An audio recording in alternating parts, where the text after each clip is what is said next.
Next இப்போ modern technology அப்படிங்கிறது ஏஐன்னு சொல்லக்கூடிய ஆர்டிஃபிஷியல் இன்டெலிஜென்ஸ் அப்படிங்கிறதா. இந்த ஆர்டிஃபிஷியல் இன்டெலிஜென்ஸை வந்து எந்தெந்த துறைகளில் வந்து பயன்படுத்தலாம் அப்படிங்கிறது இப்போ ரொம்ப அதிகமாக விவாதிக்கப்பட்டு வருகிறது. குறிப்பாக வெதர் ப்ரெடிக்ஷன்ஸ், கிளைமேட் ப்ரெடிக்ஷன்ஸ், இதில் வந்து ஆர்டிஃபிஷியல் இன்டெலிஜென்ஸோட ரோல், கிளைமேட் சேஞ்ச் குறித்தான இதனுடைய ஆய்வுகளில் இது பயன்படுத்துவது என்பது ரொம்ப அதிகமாக வந்து பேசப்பட்டது. இப்போ நாங்கள் 3 பேருமே ஆளுக்கு ஒரு ஏஐ எடுத்துக்க போகிறோம். நான் வந்து டீப்சீக், சைனீஸ் தான் சிறந்த கண்டுபிடிப்பாளர்கள் அப்படிங்கிற வகையில் டீப்சீக் ஆப் நான் யூஸ் பண்ண நினைக்கிறேன். நீங்கள் கிளாட் ஏஐ. ஓகே ஜெனி? நான் வந்து சாட் ஜிபிடி யூஸ் பண்ணுறேன். ChatGPT. ஓகே. நான் டீப்சீக்கிட்ட கேட்ட கேள்வி என்னென்னா, what will be the earth's temperature at 2050 due to climate change?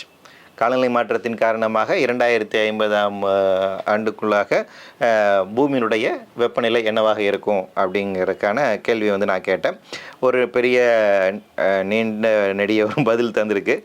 பேசிக்காக இது வந்து என்ன சொல்லுதுன்னா, ஐபிசிசி ரிப்போர்ட்டை பேஸ் பண்ணி தான் வந்து பேசுது. டீப்சீக்கை பொறுத்த வரைக்கும் என்னென்னா, மேஜராக அதனுடைய டேட்டாஸ் எங்கேருந்து எடுத்திருக்குன்னா IPCC, so inter government panel on climate change, அந்த ஆய்வறிக்கையின் அடிப்படையில் இருந்து தான் வந்து சொல்லுது. 2 டிகிரி செல்சியஸ் அளவுக்கு இன்க்ரீஸ் இருக்கலாம் அப்படிங்கிறதுக்கான ஒரு பதிலை வந்து சொல்லியிருக்கு.